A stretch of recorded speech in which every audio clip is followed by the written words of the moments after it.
Everyone, कैसे आप सभी। आज मैं स्टार्ट कर रही हूँ एक्सरसाइज 6 बी का पार्ट सेकंड। पार्ट फर्स्ट में मैंने क्वेश्चन फर्स्ट करा दिया था कंप्लीट। सेकंड क्वेश्चन में क्या है, इफ़ पी एक सेट दे रखा है, उस सेट के अंदर पी से रिलेटेड एलिमेंट्स होंगे, यानी पी से रिप्रेजेंट किए गए हैं सारे एलिमेंट्स को, और P is a letter in the word, और इसके अकॉर्डिंग इस सेट में जो वर्ड है हमारा परमानेंट, यहाँ पे PERMANENT परमानेंट एक वर्ड है, इससे अकॉर्डिंग हमें यहाँ पे इस सेट के अंदर क्या बनाना है, कॉम्बिनेशन बनाना है, ठीक है। और उसके बाद हमें फाइंड करना है NP। ये P सेट से रिप्रेजेंट किया है। NP का मतलब हमें यहाँ पे इस सेट के अंदर जो भी एलिमेंट होंगे उसको काउंट करते हुए कार्डिनल नंबर्स हमें निकालना है। तो अब सबसे पहले ये तो हमें डिफ़ाइन किया गया है परमानेंट जो वर्ड है, उसके अकॉर्डिंग ये सेट बिल्डर फॉर्म है। हम रोस्टर फॉर्म में कन्वर्ट करेंगे तो हमें पता चलेगा कि ये सेट के अंदर एलिमेंट कौन कौन से हैं। देखो, परमानेंट वर्ड है, इस वर्ड में सबसे पहले P है, तो P हम क्या करेंगे, स्मॉल लेटर से लिखेंगे। फिर उसके बाद E है, कॉमा से सेपरेट करेंगे, फिर R, फिर M, फिर A, फिर N, ओके। एंड नेक्स्ट जो E है वो वापस से रिपीट हो रहा है। सेट के अंदर हमने E लिख लिया तो हम E यहाँ से लिखेंगे नहीं। नेक्स्ट जो N है वो हमने वापस ऑलरेडी लिखा हुआ है तो N लिखेंगे नहीं, एंड T स्मॉल लेटर, और ब्रैकेट बंद करके हमने ये इसको कन्वर्ट कर दिया किस में, रोस्टर फॉर्म में, ओके। रोस्टर फॉर्म में कन्वर्ट करने के बाद हमें क्या मिला, यहाँ एलिमेंट्स मिल गए। अब हम इसको काउंट कर सकते हैं, 1 2 3 4 5 6 7 यहाँ पे एलिमेंट्स होंगे। तो NP यानी cardinal number of set P is equals to 7, ठीक है। कार्डिनल नंबर हो गया हमारे पास 7, ओके। नेक्स्ट क्वेश्चन देखो, नंबर 3 में क्या, state which of the following sets are finite and which are infinite. यहाँ पे सेट्स दिए जाएंगे क्वेश्चंस में, और सेट्स को हमें यहाँ पे बताना है कि वो सेट जो है हमारा इन्फिनिटी है या फाइनाइट है। इन्फिनिटी कैसे होगा, अगर जैसे मैंने यहाँ पे कॉन्सेप्ट में आपको वैसे तो बता दिया था क्या होता है इन्फिनिटी, एंड किसी सेट को फाइनाइट सेट कहते हैं। अगर किसी सेट के अंदर फाइनाइट यानी काउंटेबल नंबर्स होंगे, एलिमेंट्स काउंट कर सकते हैं, तो वो फाइनाइट सेट होगा। और किसी सेट के अंदर इनफाइनाइट सेट, इन्फिनिट सेट का मतलब अनकाउंटेबल, जिसको हम काउंट नहीं कर सकते, ठीक है। तो ऐसे एलिमेंट होंगे जिनको हम काउंट नहीं कर सकते, वो इन्फिनिटी सेट के अंदर आएंगे। आप जैसे क्वेश्चन नंबर फर्स्ट देखो, ए से रिप्रेजेंट किया गया इस सेट को, ये सेट बिल्डर फॉर्म में है। अब इसको कन्वर्ट करेंगे हम क्या, रोस्टर फॉर्म में। तो एक्स यानी एक्स से रिप्रेजेंट किया गया इस सेट के सारे एलिमेंट को, और एक्स जो है वो बिलोंग करता है जेड से, यानी एक्स के अंदर, इस सेट के अंदर जो एक्स होंगे एलिमेंट वो क्या होंगे, जेड से लिए जाएंगे। जेड का मतलब all positive, negative and zero, यानी सारे नेगेटिव, पॉजिटिव और ज़ीरो एलिमेंट इंटीजर्स नंबर जो होंगे उस सेट के अंदर आएंगे। और वो कौन कौन से नंबर होंगे, x जो होगा वो 10 से लेस देन होगा, यानी 10 से लेस देन जितने भी हमारे पास एलिमेंट नंबर्स हैं वो सारे के सारे इस सेट के अंदर आएंगे। हमें पता है इस सेट में z से हम x के एलिमेंट लेंगे, यानी इंटीजर्स नंबर्स होंगे, तो नेगेटिव नंबर्स जितने होंगे, ओके। तो नेगेटिव नंबर्स, हाँ हमें पता है इनफाइनाइट तक नेगेटिव नंबर्स होते हैं। और उसके बाद मैंने यहाँ पे डॉट करने के बाद -3 कर दिया, -2 कर दिया, -1 कर दिया, 0, एंड 0 के बाद ही इसने कहा है कि आप x जो एलिमेंट लोगे वो 10 से लेस देन, 10 से लेस देन का मतलब 1 to 9 तक लोगे एलिमेंट, 3 4 5 6 7 8 एंड 9, बस। अगर इक्वल का साइन होता तो हम 10 भी इंक्लूड करते इस सेट में, बट इक्वल का साइन है नहीं, तो x जो है लेस देन 10 है। तो यहाँ पे देखो इस सेट के अंदर ये जो एलिमेंट्स हैं वो सारे एलिमेंट को हम जब काउंट करते हैं तो यहाँ तक तो काउंट कर सकते हैं, बट इससे आगे क्योंकि नेगेटिव नंबर्स भी क्या होते हैं, इनफाइनाइट तक आगे बढ़ते जाते हैं, तो ये काउंटेबल नहीं है, काउंट नहीं कर सकते क्योंकि नेगेटिव नंबर्स भी इनफाइनाइट। सो ये जो सेट है वो हमारा सेट क्या है, एक इन्फिनिटी सेट है। अगर इसको सही ढंग से लिखना चाहें तो हम यहाँ पे 9 से स्टार्ट कर सकते हैं, 9 8 7 एंड 6 एंड उसके बाद 5 4 3 2 1 0 एंड ऑल नेगेटिव्स नंबर्स को आप ऐसे लिख सकते हो, -1 -2 and so on. All negative numbers भी इसमें आ जाएंगे। Okay, so A is a infinity, okay, infinity set. Next question देखो, क्वेश्चन नंबर 2 है बी जो है सेट के अंदर एलिमेंट जो होंगे वो एलिमेंट एक्स से रिप्रेजेंट किए हैं, बिलोंग्स टू डब्ल्यू यानी कि 0 से लेके all positive numbers. And second जो हमारी कंडीशन है 5x - 3 इज़ लेस देन 20, यानी इस इनइक्वालिटी इक्वेशंस के थ्रू हम इसके एलिमेंट्स को हम यहाँ शो करेंगे। तो इनइक्वालिटी क्वेश्चंस को कैसे सॉल्व करते हैं वो मैंने आपको यहाँ बताया था, पहले भी क्वेश्चंस आए हैं ऐसे। तो सबसे पहले यहाँ पे जो x है वो मुझे यहाँ पे सिंगल चाहिए, ना कोई मल्टीप्लाई में चाहिए, ना एडिशन में चाहिए, इसके साथ ना कोई डिवीजन में चाहिए। तो x के साथ जो भी हमारे पास अदर चीज़ें हैं उनको हम सब यहाँ से हटाएंगे। तो यहाँ पे मैंने -3 देखा, तो -3 को हटाने का बस एक ही कंडीशन है कि मैं +3 से ऐड कर दूँ। जब मैंने लेफ़्ट हैंड साइड +3 से ऐड किया तो राइट हैंड साइड भी +3 से ऐड करना पड़ेगा। ओके, तो इससे क्या हो गया, ये 5x हो गया और ये 0 आ गया, ये आ गया 23। ओके, दोनों साइड हमने क्या किया। अब क्या करूँगी मैं, 5 से डिवाइड करूँगी लेफ़्ट हैंड साइड और राइट हैंड साइड। 5 से डिवाइड करने पर ये x हमारे पास आ गया, x क्या हमें पता चल गया है, ये 23 अपॉन क्या होना चाहिए 5 से हम डिवाइड करते हैं, 5 4 ज़ा 20 एंड 5 6 ज़ा 30, 4.6, यानी 4.6 से के इक्वल और 4.6 से लेस देन ही हम क्या ले सकते हैं, इस सेट के अंदर एलिमेंट ले सकते हैं दूसरी कंडीशन के अकॉर्डिंग। लेकिन बट पहले कंडीशन क्या कहती है कि हम 0 1 2 3 4 एंड सो ऑन ऐसे हम एलिमेंट्स इस सेट के अंदर रखेंगे। इसके अकॉर्डिंग इस सेट में कौन कौन से एलिमेंट आएंगे, इस सेट के अंदर हमारे पास एलिमेंट जो आएंगे वो आएंगे x से लेस देन, यानी 4.6 से लेस देन, यानी 0 तो इंक्लूड करेंगे, 1 2 3 एंड 4 आएगा। 4 के बाद देखते हैं कि x जो है वो 4 से लेस देन और इक्वल होना चाहिए 4.6 से। 4.6 इसमें इंक्लूड नहीं होगा, इक्वल तो है, यहाँ पे इंक्लूड क्यों नहीं होगा, क्योंकि यहाँ पे जो सेट के अंदर एलिमेंट लिए जाएंगे ये प्रॉपर एलिमेंट लिए जाएंगे, क्योंकि W हमें क्या करता है, रिप्रेजेंट 0 1 2 3 प्रॉपर पॉजिटिव नंबर्स को यहाँ पे शो करना है। इसके अकॉर्डिंग ये सारे एलिमेंट इस सेट के अंदर आने चाहिए, बी सेट के। ओके, 5 नहीं लेंगे क्योंकि 5 जो है 4.6 से ज़्यादा आता है। ओके, नेक्स्ट देखते हैं। क्वेश्चन नंबर 3 में क्या है, पी से रिप्रेजेंट किया इस सेट को, वाई जो होगा वो इस इक्वेशन यानी इस सेट के अंदर y एलिमेंट होंगे, y जो होगा वो इस इक्वेशन के थ्रू आएगा जिसमें एक और वेरिएबल हमारा क्या है, x है। अब x क्या होगा, हमारे पास x जो होगा वो नेचुरल नंबर से लिया जाएगा, natural and 1 2 3 all positive number, और उसकी वैल्यू हम क्या कर सकते हैं 5 से लेस देन 5 से ग्रेटर देन लेंगे।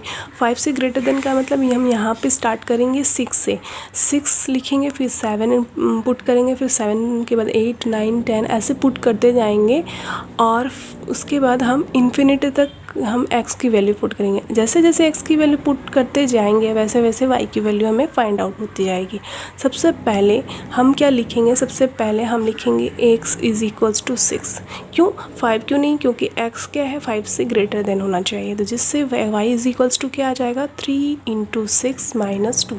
x की जगह मैंने क्या पुट किया 6, 6 3 ज़ा 18 एंड ये आ गया हमारे पास 16। एक एलिमेंट है, हमने पहला एलिमेंट इस सेट का पहला एलिमेंट हमारे पास क्या आ गया 16, पहला एलिमेंट आया है, ठीक है। उसके बाद x इज़ इक्वल्स टू दूसरा क्या है 7, हमने पुट करना है, y is equals to 3 × 7 - 2 is equal to 21 - 2 is equals to हमारे पास आ गया 19। इस सेट का दूसरा एलिमेंट हमारे पास 19 आ गया। तीसरा क्या होगा, x is equals to 8, y is equals to 3.8 - 2, 24 - 2 is equals to 22, तो तीसरा एलिमेंट 22। बट जैसे जैसे हम x की वैल्यू यहाँ पे पुट करते जाएंगे, यानी x की वैल्यू तो बढ़ती जाएगी ना। इसने ये कंडीशन दूसरी जो दी है कि x की वैल्यू जो है वो 5 से ग्रेटर देन हो। 5 से ग्रेटर देन तो हमें पता है 5 6 7 8 9 10 100 12 1000 10,000 यानी इनफाइनाइट तक हम ये x की वैल्यू है जैसे जैसे यहाँ पुट करेंगे वैसे वैसे y की वैल्यू आएगी। सो इसके अकॉर्डिंग हमारे पास जो सेट बनेगा वो हमारा कैसा बनेगा, वो सेट इस तरीके का बनेगा। पहला एलिमेंट 16 आया, दूसरा 19, तीसरा 22, ऐसा चौथा आप निकाल सकते हो। ऐसे इनफाइनाइट तक ये सेट बढ़ता जाएगा जिसको मैंने 3 डॉट से रिप्रेजेंट किया है और एलिमेंट को कोमा से सेपरेट किया है। तो ये जो पीस सेट बना है वो हमारा क्या इन्फिनिटी सेट बना है, क्योंकि हम इसके एलिमेंट्स को काउंट नहीं कर सकते। तो ये सेट कैसा हो गया, इन्फिनिटी सेट। ओके, समझ में आया होगा आपको। क्वेश्चन नंबर 4 देखो, m इज़ इक्वल्स टू, यहाँ इस सेट को m is equals to r, यानी एलिमेंट्स जो हैं इस बार r से, स्मॉल r से रिप्रेजेंट किए गए हैं। और एलिमेंट्स किस प्रकार से होंगे, ये होंगे इस इक्वेशन के थ्रू। एलिमेंट्स लिए जाएंगे r is equals to 3/n। तो हमारे पास इक्वेशन है r is equals to 3/n। अब ये n जो है, n का मतलब यहाँ पे w से है, w यानी होल नंबर लिया जाएगा। इस n की जगह हम होल नंबर्स रखेंगे, होल नंबर्स यानी 0 पुट करेंगे, फिर 1 2। बट दूसरी कंडीशन क्या बता रही है कि n जो है वो आप 6 से लेके 15 के बीच तक लोगे या 15 भी इंक्लूड करोगे। तो 6 से लेके स्टार्ट करें, 6 से ग्रेटर देन का मतलब n की जगह आप सबसे पहले 7 पुट करोगे। इसके अकॉर्डिंग r जो आएगा, सबसे पहला जो इस सेट का एलिमेंट आएगा वो हमारा आएगा 3/7। यहाँ r से रिप्रेजेंट किया गया है ना सारे एलिमेंट्स को, तो r पहला एलिमेंट हमारे पास आ गया 3/7। और n की वैल्यू हम कहाँ से स्टार्ट करेंगे, w यानी होल नंबर, और स्टार्टिंग होगी 7 से। ओके, 7 से लेके 15 तक करेंगे। पहला आ गया एलिमेंट। दूसरा हम क्या करेंगे, n की वैल्यू पहले 7 रखी, फिर 8 रखेंगे, जिसके अकॉर्डिंग 3/8 आएगा। फिर n की वैल्यू हम क्या रखेंगे, 9 के अकॉर्डिंग हमारे पास आएगा 3/9। और इसको आप सोल्व करोगे तो 1/3 लिख सकते हो। n इज़ इक्वल्स टू फिर 10 लेंगे जिससे r की वैल्यू हमारे पास आएगी 3/10। एंड इसको ऐसे ही रहने दो, सारे हमारे फ्रैक्शंस में हैं तो फ्रैक्शंस में ही रहेंगे सेट के अंदर के एलिमेंट। n की वैल्यू 11 रखेंगे तो r इज़ इक्वल्स टू 3/11 हो जाएगा। फिर n की वैल्यू हम रखेंगे 12, जिससे r हमारा हो जाएगा 3/12। यानी हम इसको क्रॉस मल्टीप्लाई करेंगे, कैंसिल आउट करेंगे तो 1/4 आ जाएगा। और n की वैल्यू हमें यहाँ रखनी है 13। r is equals to 3/n की जगह 13 रख देंगे।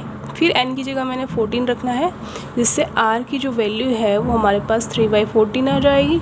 एंड लास्ट हमारे पास n जो है वो हमें रखना था 15 तक। ओके, क्योंकि n का जो कंडीशन थी वो n 6 से लेके 15 तक हम ले सकते हैं। यहाँ पे इक्वल का साइन है, इसलिए 15 भी यहाँ हम एज इट इज़ रखेंगे। तो 3 1 सा 3, 3 5 सा 15। इसके अकॉर्डिंग हमारे पास सेट जो होगा m, वो सेट में हमारा पहला एलिमेंट था 3/7।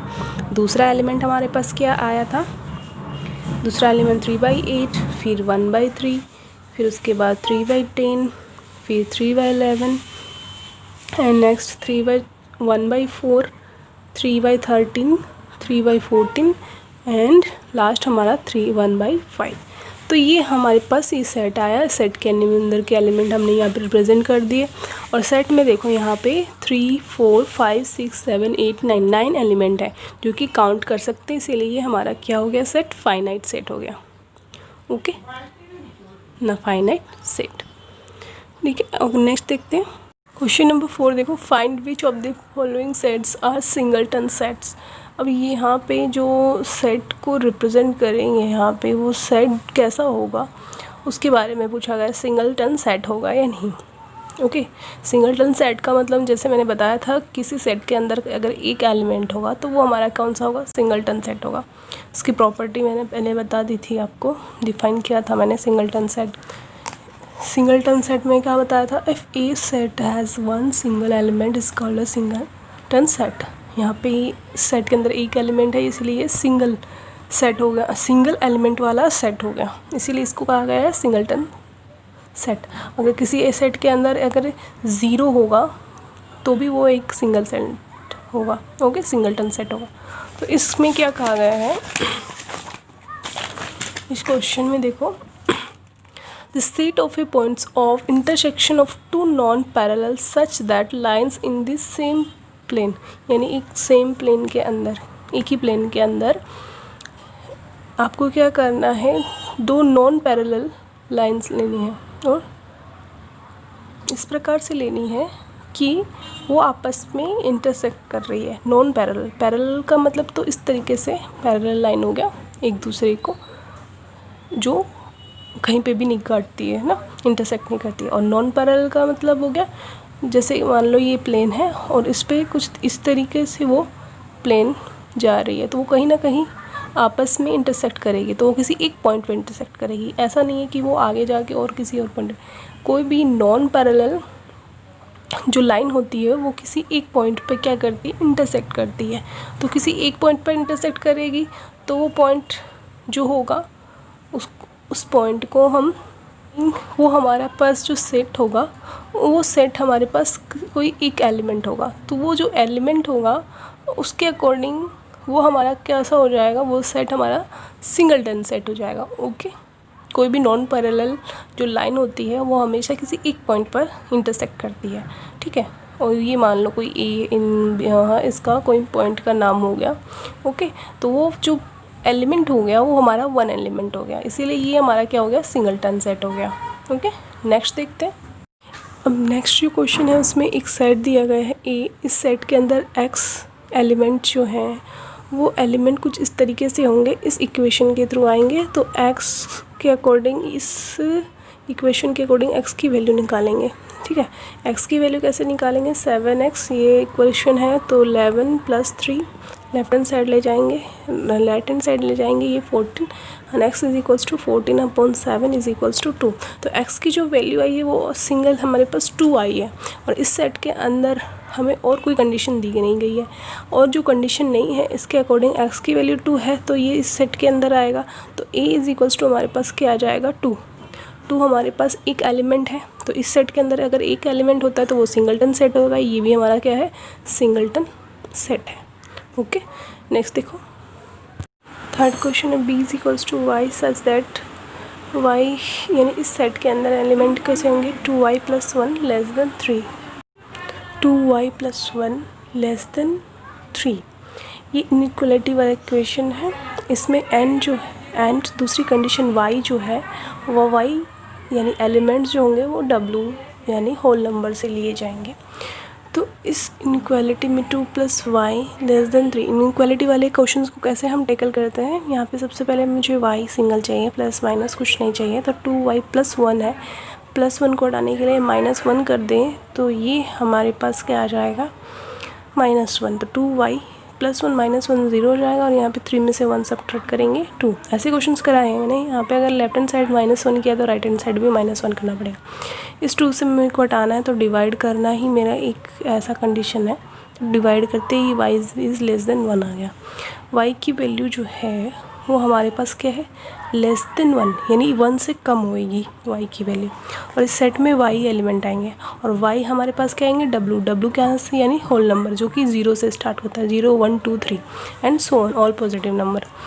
अब जब y की वैल्यू 1 से कम है, 1 का मतलब हमारे पास हम 1 से ऊपर या 1 नहीं ले सकते, तो y से < नंबर हमारे पास 0, सिर्फ इस सेट के अंदर क्या आ सकता है, 0, नेगेटिव नंबर नहीं आएंगे, क्योंकि y जो है वो w से लिया गया है। तो 0 होने के कारण यहाँ पे b जो सेट होगा उसके अंदर सिर्फ एक ही एलिमेंट 0 आएगा, और क्योंकि ये एक एलिमेंट 0 भी एक हमारे पास एक एलिमेंट है, एक ऑब्जेक्ट है, इसीलिए इसमें के अकॉर्डिंग ये भी हमारा एक क्या हो गया, सिंगलटन सेट हो गया। ओके, तो ये भी हमारा एक सिंगलटन सेट है। नेक्स्ट क्वेश्चन देखो, क्वेश्चन नंबर 5 है, find which of the following sets are empty. Empty का मतलब ऐसा सेट जिसके अंदर कोई भी एलिमेंट नहीं हो। ओके, एम्प्टी सेट की भी मैंने डेफिनेशन बताई थी आपको वहाँ पे। तो क्वेश्चन नंबर फर्स्ट के, the set of points of intersection of 2 parallel lines. ऐसा सेट है जिसके अंदर 2 पैरेलल लाइंस एक दूसरे को इंटरसेक्ट करते हैं।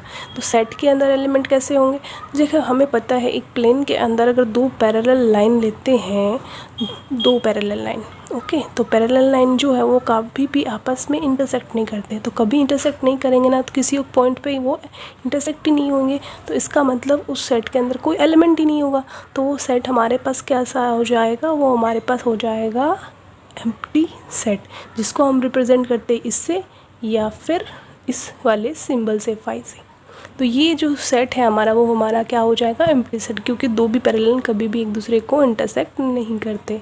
तो इंटरसेक्ट नहीं करेंगे तो कोई पॉइंट पे नहीं मिलेंगे, तो वो हमारे पास उस सेट के अंदर कोई भी एलिमेंट नहीं आएगा। ओके, नेक्स्ट देखते हैं क्वेश्चन नंबर सेकंड। देखो, E is equals to such that x जो होगा वो हमारे पास सेट के अंदर के एलिमेंट, उसमें पहली कंडीशन है x जो होगा नेचुरल नंबर से लिए जाएंगे, एलिमेंट नेचुरल नंबर्स के होंगे।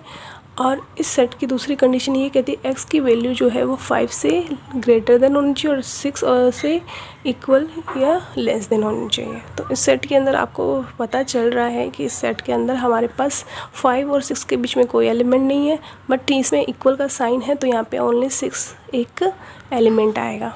ओके, क्योंकि 6 हमारा नेचुरल नंबर है, तो एक सिंगलटन सेट हो गया। अगर यही कंडीशन इस तरीके से होती दूसरी वाली, तो 5 और 6 के बीच में हमें पता है कोई भी नेचुरल नंबर नहीं बिलोंग करता, तो ए हमारा पास क्या हो जाता, एक क्या होता हमारे पास एम्प्टी सेट होता, क्योंकि एलिमेंट ही नहीं होते उस सेट के अंदर। एक्स की जो वैल्यू 5 से 6 के बीच में होती, तो उस सेट के अंदर कोई एलिमेंट ही नहीं होता, तो वो हमारे पास क्या होता था, एम्प्टी सेट। बट यहाँ पे जो दूसरी कंडीशन ये कहती है कि 6 से लेस देन और इक्वल होनी चाहिए, तो 6 हमारे पास एक एलिमेंट हो गया, इसलिए ये हमारा सिंगलटन सेट हो गया, एम्प्टी सेट नहीं है। ओके, थर्ड क्वेश्चन देखो, b is equals to x जो है वो इस इक्वेशन से लिया जाएगा, और x जो है वो नेचुरल नंबर से रिलेटेड होंगे, x एलिमेंट।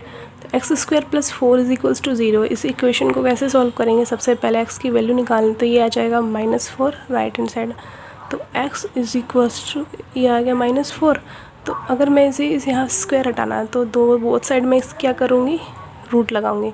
रूट लगाने के बाद हमारे पास क्या आ जाएगा, रूट लगाने के बाद हमारे पास ये स्क्वायरिंग हट जाएगी, तो x इज इक्वल्स टू आ जाएगा हमारे पास √/-4। अब ये जो हमारे पास नया जो नंबर दिखाई दे रहा है, ये आपको नेचुरल नंबर नहीं दिखाई दे रहा, तो ये हमारा एक नया नंबर है, कॉम्प्लेक्स नंबर। तो इस तरीके से ये सेट के अंदर हमें पता है कोई भी एलिमेंट नहीं होंगे, ये हमारा हो जाएगा एम्प्टी सेट। क्वेश्चन नंबर 4 देखो, c is equals to even number between 6 and 10। तो इस सेट के अंदर इवन नंबर आएंगे, वो भी 6 और 10 के बीच में। 6 और 10 के बीच में इवन नंबर हमें पता है 7 के बाद 8 आता है, फिर 9 इवन नंबर नहीं है, तो ये हमारा क्या हो गया, सिंगलटन सेट। नेक्स्ट डी देखो, prime numbers between 7 and 11। Prime numbers क्या होते हैं, जो सेल्फ और 1 से क्या होते हैं, डिविजिबल होते हैं। तो 7 और 11 के बीच में हमें पता है ऐसा कोई भी प्राइम नंबर नहीं है, तो इसके अकॉर्डिंग डी हमारा क्या हो जाएगा, एक एम्प्टी सेट हो जाएगा। Okay, then thank you for watching my video. Please like, share and subscribe.